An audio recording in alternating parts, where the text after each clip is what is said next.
biblical mystery. Iran, from Israel's savior to its age-old enemy. In the modern world, the name Iran almost always appears in international news headlines, alongside heavy and unsettling words: tension, confrontation, missiles, war. Television screens and online news outlets constantly display stories about a region that seems to have rarely known true peace, the Middle East. And at the center of many of those stories, two nations are often placed on opposite sides of a long and enduring confrontation: Israel and Iran. For most of the public, the story appears straightforward. Iran is widely viewed as one of Israel's greatest adversaries, a nation that has frequently spoken against the very existence of the Jewish state. Israel, in turn, sees Iran as one of the most serious threats to its national security. In the minds of many people, these two countries seem to have always stood on opposite sides of history, as though they have been enemies for a very long time. But if we step away from modern news reports, open the ancient pages of the Bible, and enter the world of sacred history, another truth begins to emerge, a truth that surprises many people. Because in the Bible, the land of ancient Iran, known in those days as Persia, does not first appear as an enemy of Israel. On the contrary, Persia once played a role in one of the most important moments in the history of Israel, a moment of rescue. After many decades of exile in Babylon, when the people of Israel were living far from their homeland, far from Jerusalem, and far from the temple of God, it was a Persian king who issued a historic decree allowing them to return to their land. Not only did he permit them to go back to Jerusalem, but he also authorized them to begin rebuilding the temple that had been destroyed. This creates a striking paradox in history. The nation that the modern world often sees today as an adversary of Israel was once the nation that helped Israel rise. Again, after one of the darkest periods in its history. So what happened? How did a land that once helped rescue Israel become one of Israel's greatest rivals in the present age? That question cannot be answered by modern politics alone. It takes us back through time, across centuries, even millennia, into the ancient stories of the Bible, where the origins of the relationship between Israel and the land of Iran were first written. To understand the story between Israel and Iran, we must go back to a very distant moment in history, a time when the biblical world had just emerged from a monumental event, the Great Flood. According to the account in the book of Genesis, after that great flood, humanity began to spread across the earth. Small families gradually became tribes. Tribes grew into nations, and from those nations emerged the civilizations of the ancient world. Genesis chapter 10 is often called the Table of Nations. It functions like an ancient map of the world where the Bible lists the descendants of Noah, people who would later become the ancestors of many different nations. Among those names appears one that is particularly important, Elam. Elam is considered the ancestor of a land located to the east of Mesopotamia, near the region that today corresponds to Iran. Over the centuries, that land developed into an ancient civilization and eventually became part of the Persian Empire, one of the greatest empires of the ancient world. This shows that the land of Iran is not a late-appearing figure in the biblical narrative. From the very earliest pages of biblical history, the origins of this region are already mentioned. But within that same ancient genealogy, another name appears, as well a name that would become the center of the entire biblical story. That name is Abraham. Abraham is the man whom the Bible says God called out of his homeland to begin a journey of faith, He left the land he knew and stepped into an uncertain journey, guided only by the promise that from his descendants a great nation would be born. From Abraham, a unique lineage would emerge, a lineage that the Bible calls the covenant people. That nation would later become known as Israel. What is fascinating is that both Elam and Abraham appear within the same ancient genealogical record of nations. This means that the history of the land that would become Iran and the history of Israel were not completely separate from the beginning. Both appear within the same ancient picture of the world. But the question still remains. If Israel and the land of Persia both appear on the same historical map from such an early time, did they ever encounter one another within the stories of the Bible? The answer is yes. And that encounter takes place in a very ancient story of war. Genesis chapter 14 recounts one of the earliest wars recorded in the Bible. It was a time when the ancient cities of the land of Canaan existed as small city-states, often facing conflicts between competing alliances of power.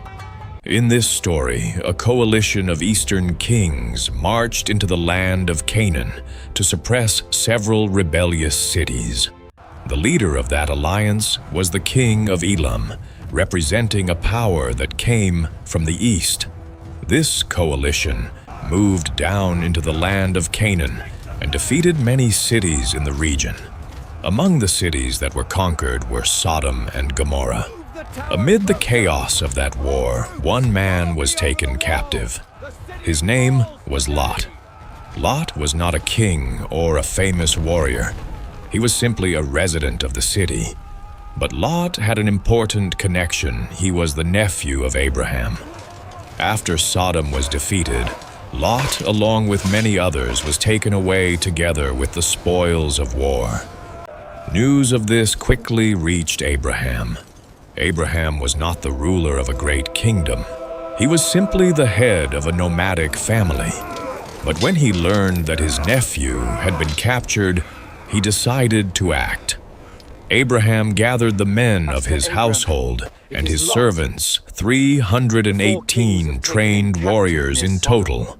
They pursued the coalition of eastern kings across several regions. Then, during the night, Abraham organized a surprise attack. That attack forced the alliance of eastern kings to retreat, and Lot, along with the other captives, was rescued. This story may appear to be only a small detail within the vast flow of the biblical narrative, yet it reveals something fascinating. From a very early moment in biblical history, the land of Elam, the ancestor of Persia and the lineage of Abraham, appear together within the same historical account. However, this was not yet a conflict rooted in long-lasting hatred. It was simply a moment within ancient history, a moment showing that these two lands had already entered the same stream of history. But when we look at the Middle East today, we see conflicts that are far more complex. And that leads us to a deeper question. If conflicts between nations are only one part of the Middle East's history, could there be a deeper cause behind the tensions of this region? To search for the answer, we must return to a very personal story. A story that does not begin with war, but with a family. If we want to understand why the history of the Middle East contains so many layers of complex conflict, many biblical scholars often return to a very ancient story. It is not a story about armies or empires, but about a family living in the desert nearly 4,000 years ago. That story begins with Abraham.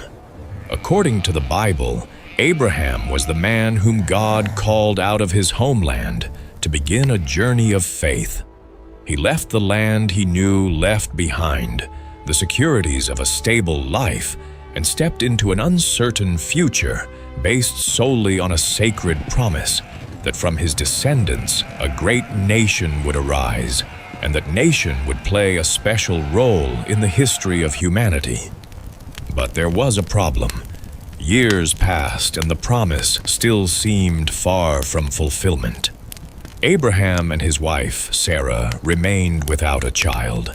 In an ancient society where children were seen as a sign of blessing and the continuation of a family line, this waiting was not only a personal sorrow, it was also a test of their faith.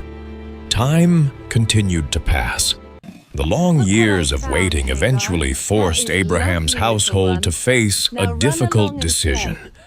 According to ancient customs, Sarah proposed a solution that many families in that era practiced. She gave her Egyptian servant Hagar to Abraham so that she might bear a child on Sarah's behalf. In the ancient world, this was not uncommon. Yet that decision set in motion a chain of events that many later readers have viewed as one of the most tragic moments in the story of Genesis. Hagar became pregnant, and she gave birth to a son. The child was named Ishmael. For many years afterward, Ishmael grew up in Abraham's household as his son. To Abraham, Ishmael was the child he had long waited for, the son he hoped would carry forward the promise that God had given him. But then something happened that no one had expected. When Sarah was already very old, the Bible tells us that she gave birth to a son. The child was named Isaac.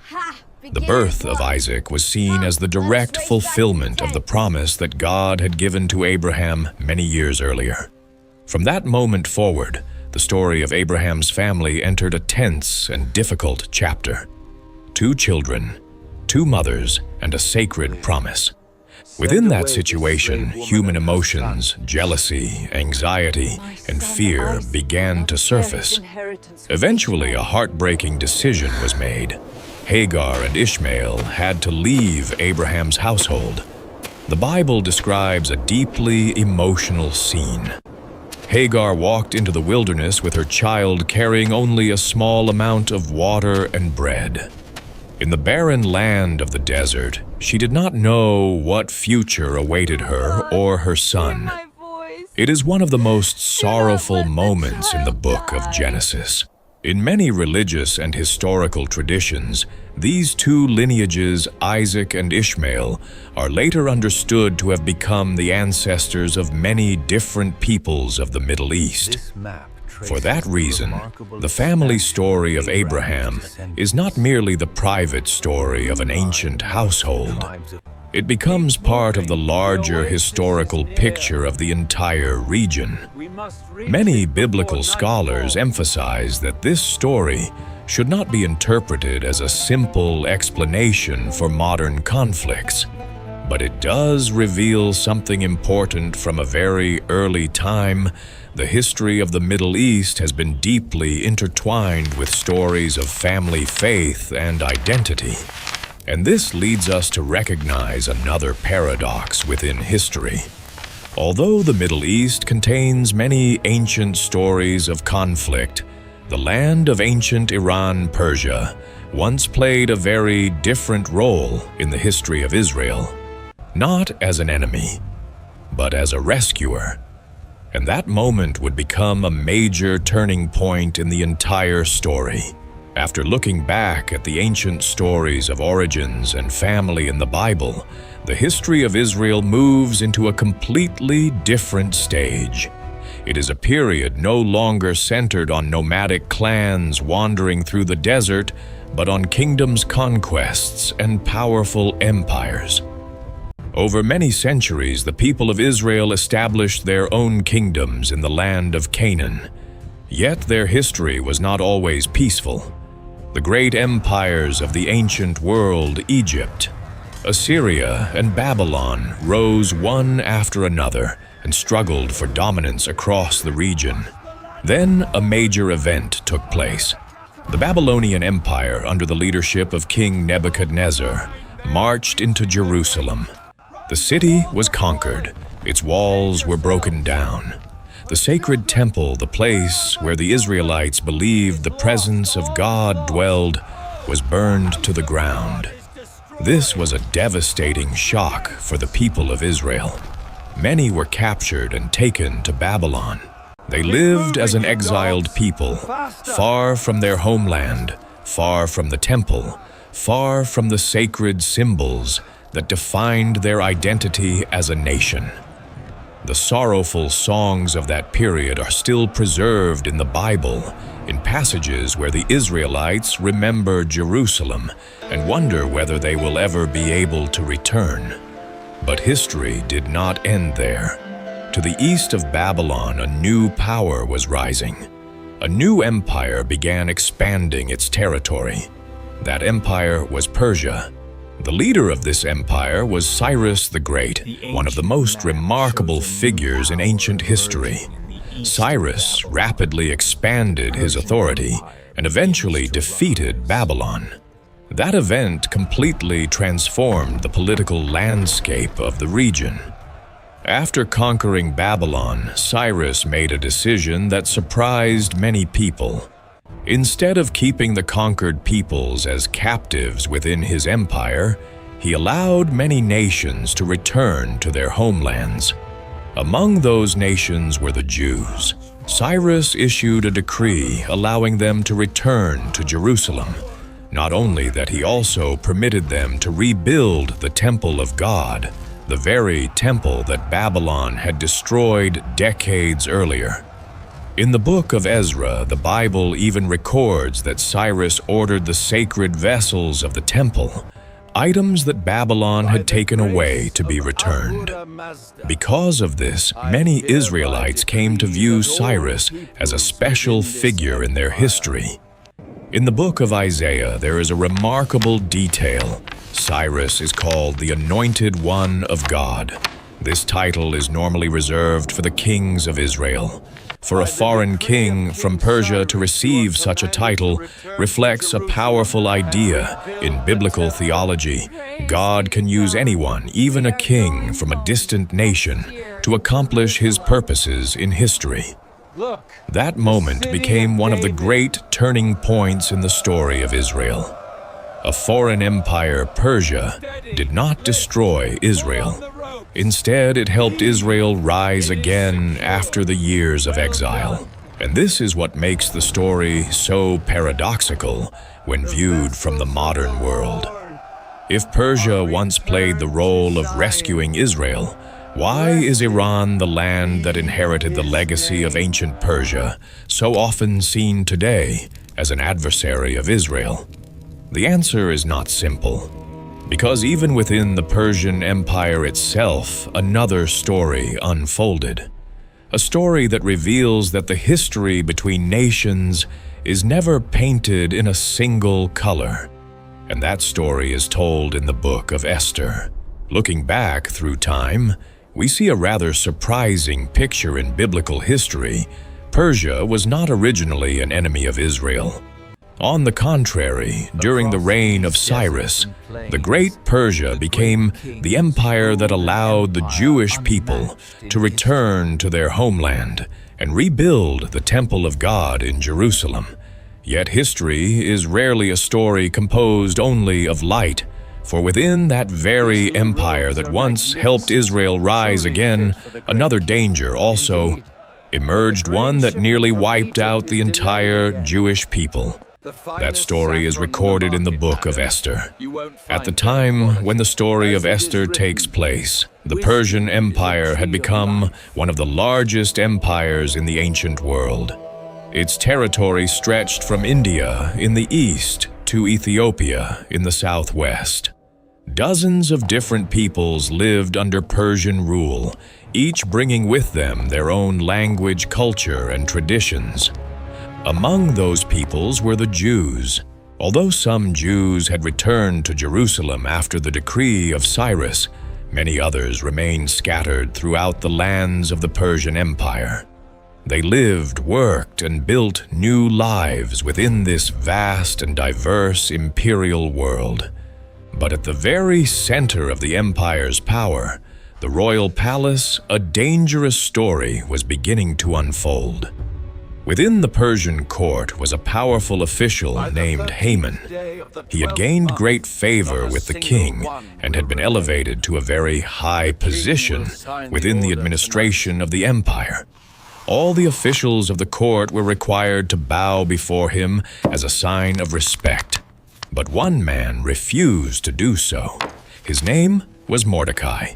Mordecai was a Jew living in the capital city of Susa. He would not bow before Haman. The reason for this act has been interpreted in various ways within religious traditions, but in the biblical narrative, this moment ignites a fierce hatred. Haman was not merely angry with Mordecai. His rage quickly grew into hatred toward the entire people of Mordecai.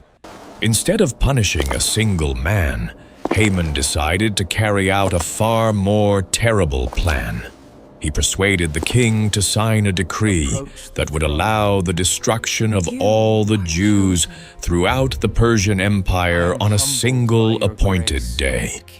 In the biblical narrative, this is one of the earliest clearly described plots of genocide in history, but the story does not end there.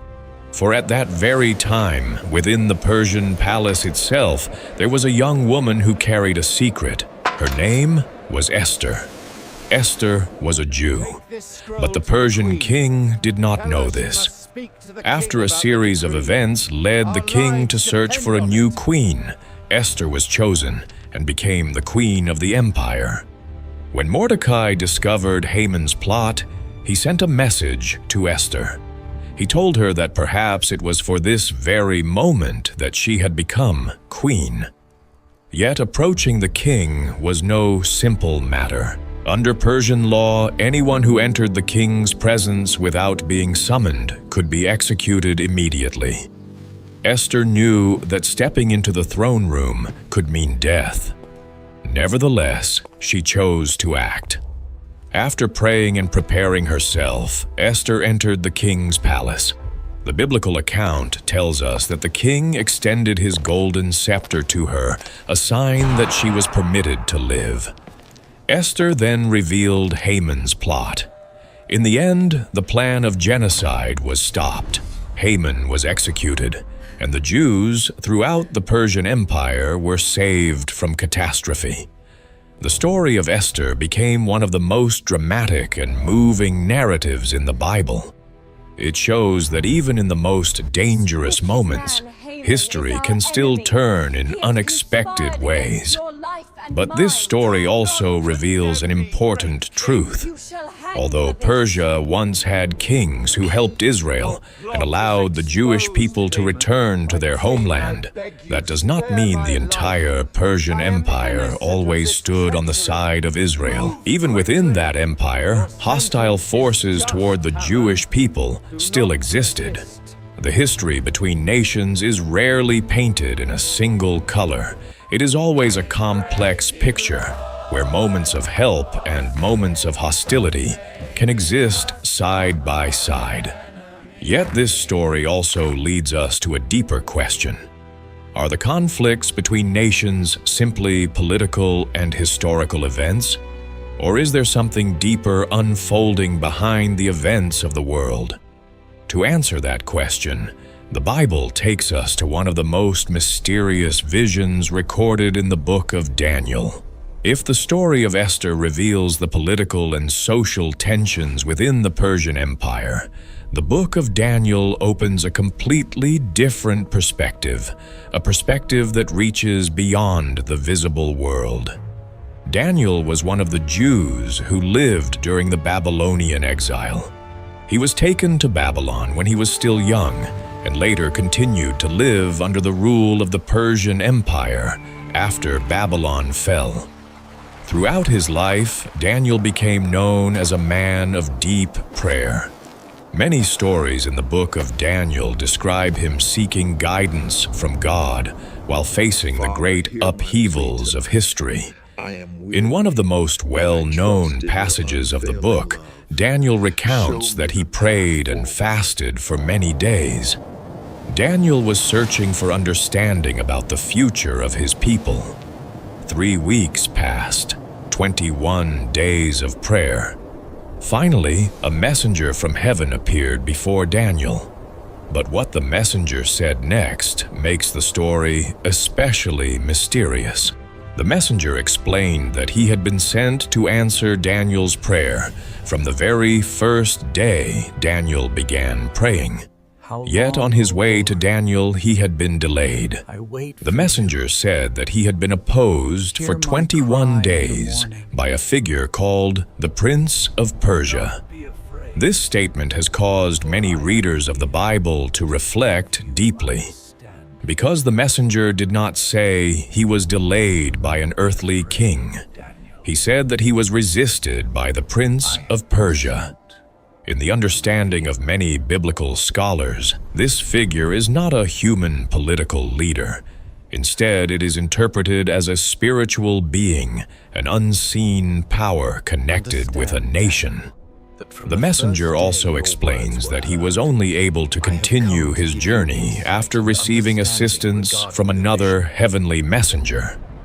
This passage opens a profound idea within biblical theology. According to this perspective, the history of nations is not shaped only by armies, kings, or political decisions. Behind the events that human beings see, another conflict may be unfolding, a conflict taking place in the spiritual realm. This does not mean that every political event has a supernatural explanation. But the passage suggests that the Bible views human history as part of a much larger story, where unseen forces may also play a role. If that is true, then the conflicts between nations may sometimes reflect deeper tensions within the broader story of history. And this brings us back to the story of Iran and Israel. If the history of nations sometimes reflects invisible struggles, then the tensions between Iran and Israel in the modern world may be only a new chapter in a story that began long ago. But to understand that new chapter, we must step out of the ancient world of the Bible and enter the era of modern history. Because the relationship between Iran and Israel in the present age has undergone a remarkable reversal. From the ancient biblical chapters from Abraham to Daniel to the stories that unfolded within the Persian Empire, the narrative now moves out of the ancient world and into modern history. This is a crucial moment in the entire journey because many people today assume that Iran and Israel have always been natural enemies.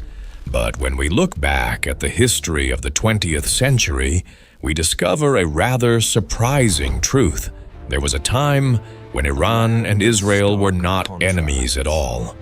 On the contrary, they were once fairly close partners in the Middle East. During the mid-20th century, Iran was ruled by Shah Mohammad Reza Pahlavi, the last monarch of Iran. Under the Shah, Iran pursued a foreign policy that was quite different from the image of Iran familiar to the world today. His government sought to build relationships with many Western nations and maintained pragmatic ties with several countries in the region, including Israel. At that time, Israel itself was still a relatively young nation, having been established in 1948. While many Middle Eastern countries refused to recognize Israel, Iran maintained a practical relationship of cooperation. The two countries collaborated in various areas from trade and energy to intelligence activities and military cooperation. Iran was an important supplier of oil to Israel, while Israel assisted Iran in several development projects and technical cooperation. This created a picture very different from the one the world is familiar with today. For a significant period during the 20th century, Iran and Israel did not stand on opposing sides of the region. They were strategic partners in a turbulent Middle East. But history can sometimes change in a single moment. In 1979, Iran experienced one of the most significant events in its modern history, the Iranian Islamic Revolution. This revolution overthrew the monarchy of Shah Mohammad Reza Pahlavi and brought Ayatollah Khomeini and a new government to power.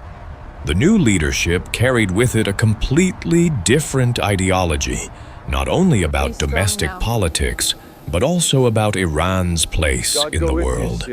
From that point forward, Iran's foreign policy changed dramatically. Israel, the nation that had once maintained cooperative relations with Iran under the Shah, was now viewed as one of the greatest adversaries of the new government. Strong political declarations, indirect confrontations, and growing regional tensions gradually pushed the relationship between Iran and Israel into open hostility. In the decades that followed, the relationship between the two nations became one of the central axes of tension in the Middle East. Reports of indirect confrontations, military warnings, and geopolitical rivalries frequently appeared in international news. Yet, when we step back and look at the entire historical story, we realize something important. The hostility between Iran and Israel that the world sees today has not existed continuously for thousands of years. It is a relatively recent development in modern history, and that realization leads many people to think more deeply about the story. When examining today's tensions, some students of the Bible raise another question, one that moves beyond history and enters the world of ancient prophecy. Could the modern developments between Iran and Israel be connected in some way to prophecies that were written in the Bible thousands of years ago? That question leads us to one of the most mysterious prophetic passages in the entire Old Testament. After passing through both ancient history and modern history, the story now enters a deeper layer, the world of biblical prophecy. Among the many prophetic passages recorded in the Old Testament, there is one that is often mentioned when discussing nations and future events. It is the prophecy found in the book of Ezekiel, particularly chapters 38 and 39. The prophet Ezekiel lived during a turbulent period in the history of Israel. He was one of the Jews taken into exile in Babylon after Jerusalem had been conquered. In that difficult context, when the future of the nation of Israel seemed fragile and uncertain, Ezekiel received many visions concerning the destiny of his people. In one of his most famous visions, Ezekiel describes a great conflict that will take place in the latter days. In this vision, a coalition of nations is described as gathering together to attack Israel.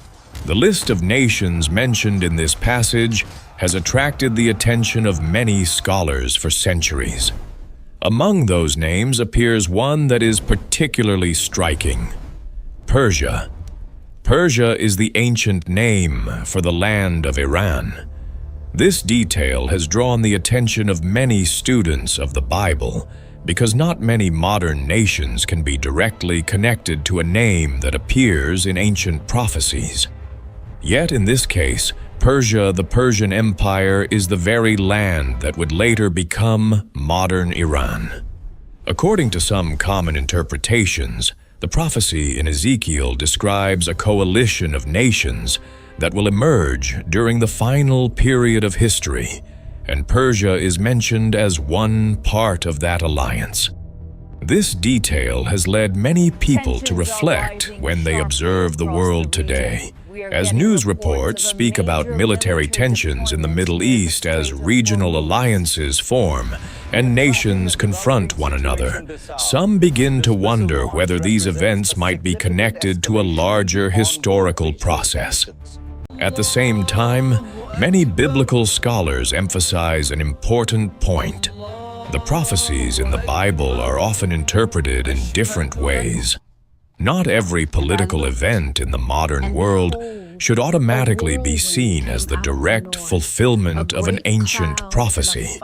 Yet, regardless of how one interprets it, the passage in Ezekiel continues to provoke reflection. It raises the possibility that the ancient stories of the Bible may still echo within modern history. And that leads us to an unexpected question. If the Bible mentions Iran-Persia in the context of a great future conflict, is that the entire story? Or is there another chapter that few people talk about? Surprisingly, the Bible does not speak only about war when referring to this land. In another place, in the Old Testament, a different prophecy appears. A prophecy that does not speak about destruction, but about restoration. After reading the dramatic prophecy in the book of Ezekiel, where Persia is mentioned in the context of a great conflict in the latter days, many readers of the Bible assume that the story of Iran within biblical prophecy ends there. A land appearing within the context of war. A nation positioned within the picture of great upheavals in history. But the Bible often contains deeper layers of meaning that are not always immediately noticed at first reading. And when we continue reading other prophetic books, we discover that the story of this land in Scripture does not end with war. On the contrary, in another part of the Old Testament, a different prophecy appears. A prophecy that is mentioned less frequently, yet contains a remarkable detail. That prophecy is found in the book of Jeremiah, chapter 49. Jeremiah was one of the prophets who lived during a time of great turmoil in Israel's history, when the Babylonian Empire was rising, and the future of Jerusalem was becoming increasingly uncertain. In the later chapters of the book of Jeremiah, the prophet delivers a series of prophecies concerning the nations surrounding Israel lands that had played significant roles in the region's history. Among those nations appears a name that should sound familiar to anyone who has followed our story from the beginning: Elam. Elam was an ancient land located to the east of Mesopotamia, a region that many historians associate with the southwestern area of present-day Iran. As we saw earlier in the story, Elam appears very early in the Bible in the genealogical table of nations after the Great Flood. In Jeremiah's prophecy, Elam is described as experiencing a time of upheaval and judgment. The imagery used in this passage reflects a period of turmoil, where established powers and structures are shaken. For many readers, the prophecy might seem to end there. But if we continue reading the final lines of that prophetic passage, we discover a remarkable detail. Jeremiah declares that in the latter days, God will restore Elam. This is a significant detail in the way the Bible describes the history of nations. In many prophetic passages, nations are mentioned only in the context of judgment or downfall. Yet in the case of Elam, the story does not end there. It ends with restoration.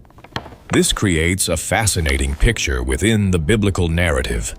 The same land can experience both stages, judgment and restoration. In biblical theology, this reflects a recurring theme. History is not merely a sequence of collapse and conflict. It can also be a journey of transformation, of unexpected turning points, and of opportunities for a new beginning. For that reason, when we read the entire biblical story concerning this land from ancient Elam to the Persian Empire of Cyrus, to the prophecies in Ezekiel and Jeremiah, we begin to see that the story of Iran in the Bible is not only a story about war, it is also a story about hope. And that leads us to a very intriguing question. If the Bible speaks about the possibility of restoration for this land in the latter days, could there be signs that such changes are beginning to appear in the world today? To explore that possibility, we must look at something that is unfolding very quietly within modern Iran. Today, when Iran is mentioned in international news, we usually hear familiar stories: geopolitical tensions, regional confrontations, debates about nuclear programs, and indirect conflicts across the Middle East. But alongside these large narratives of politics and strategy, there is another story that is spoken about far less often. It is a story that does not take place in international conferences or on battlefields, but in small rooms inside ordinary homes. In recent years, a number of reports from religious researchers and international observers have pointed to a remarkable phenomenon taking place inside Iran: the growth of small communities of faith, particularly groups that meet in private homes. These communities often do not have large church buildings or official organizations. Instead, they gather in private houses. A small group of people comes together to pray, read the Bible, and share their personal journeys of faith. For various social and political reasons, gatherings like these often take place quietly and discreetly. Yet within these small spaces, many personal stories have begun to emerge. Some Iranians say that their journey of faith began with very simple moments. A friend introduced them to a copy of the Bible. A video on the internet sparked their curiosity. A casual conversation caused them to begin asking deeper questions about the meaning of faith. Some people say they first began exploring the life and teachings of Jesus after reading the stories of the Bible for the first time. The stories of mercy, forgiveness, and hope drew them in. In certain personal testimonies, some individuals describe beginning their journey of faith after deeply personal experiences, dreams, moments of profound reflection, or unexpected encounters with others who had already begun walking the path of faith. These stories do not always appear in the world's major news headlines, but for many observers, they point to something remarkable. There may be a quiet, spiritual shift taking place within Iranian society. A change that is not unfolding through dramatic political events, but through the personal stories of individuals. And it is this quiet transformation that has led some people to connect the phenomenon with ancient biblical prophecies. If Jeremiah once said that Elam would be restored in the latter days, could the small spiritual changes taking place today be part of a larger story? That is a question no one can answer with certainty, but it leads us to the final part of the story. Because when we look back at the entire journey of Iran within the Bible, we realize that the history of this land has passed through many different chapters. And perhaps the story is not finished yet. When we look back over the entire journey we have just explored, the story of Iran in the Bible appears as a long narrative stretching across thousands of years of history. It is not a simple story with one fixed role. Instead, it is more like a multi-chapter journey, where the same land appears in very different roles at different moments in history. If we return to the earliest pages of the Bible, we see this land appearing very early in the story of humanity. In the ancient genealogical table of Genesis, the name Elam appears as one of the first nations that emerged after the Great Flood. From that point onward, this land became part of the wider story of the ancient civilizations of the Middle East. Over the centuries, that land developed into one of the most powerful empires of the ancient world, the Persian Empire. And it was during that era that a remarkable moment occurred in the history of Israel. After Babylon destroyed Jerusalem and carried the people of Israel into painful exile, it was Persia under Cyrus the Great that became the empire, allowing them to return home. A Persian king issued the decree permitting the Jewish people to return to Jerusalem and rebuild the temple of God. In one of the most surprising details recorded in Scripture, Cyrus is even called the Anointed One of God, a title rarely given to a foreign king. That moment creates a powerful paradox in history. Because the land that the world today often sees as an adversary of Israel was once the land that helped Israel rise again after one of the darkest periods in its history. Yet the biblical story does not end there. In the prophecies of Ezekiel, Persia appears again, but in a very different context.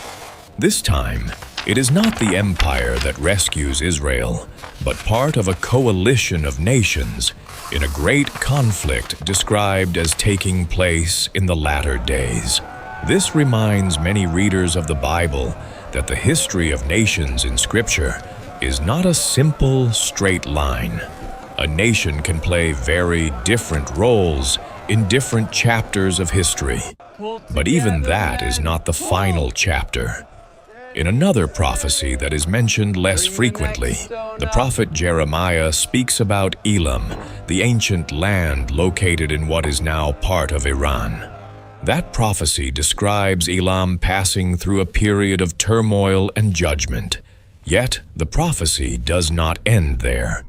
Jeremiah says that in the latter days, God will restore Elam. And that detail opens another possibility in the story. A possibility that is not only about war, but about transformation. When we place all these pieces together, we begin to see that the Bible presents two very different possibilities for this land. On one side are periods of conflict and upheaval, when nations confront one another in the great struggles of history. But on the other side is another possibility, the possibility of restoration. And that leads us to the greatest question of the entire story. If the history of Iran in the Bible has moved through so many chapters from ancient Elam to the Persian Empire of Cyrus, to prophecies of future conflict, and finally to a promise of restoration, then what will the final chapter be? Will the story end in a great conflict between nations, or will it end in something deeper? A transformation not only in politics, but in the spiritual life of people. That is the question many readers continue to reflect on as they read the ancient pages of the Bible. And perhaps the most thought-provoking idea is this. The answer to that question may not lie only in the past. It may be unfolding in the history of our own time. The story of Iran in the Bible is not finished. From Persia once helping Israel rise again, to prophecies that speak of conflict and even a promise of restoration. Perhaps history is still being written in our own generation. What do you think the next chapter of this story will be? Share your thoughts in the comments. I would truly love to hear your perspective. And before we go, let us take a moment to pray. Let us pray for peace in the Middle East, for Israel, for Iran, and for all the people who live in that land. And let us also pray that God would bless you, the one who is listening to this video, that He may grant peace, wisdom, and guiding light in each of our lives. If you would like to continue exploring biblical stories, prophecies, and deeper perspectives on the world, today, be sure to subscribe to the channel so you don't miss the next videos. Thank you for watching, and I look forward to seeing you in the next video.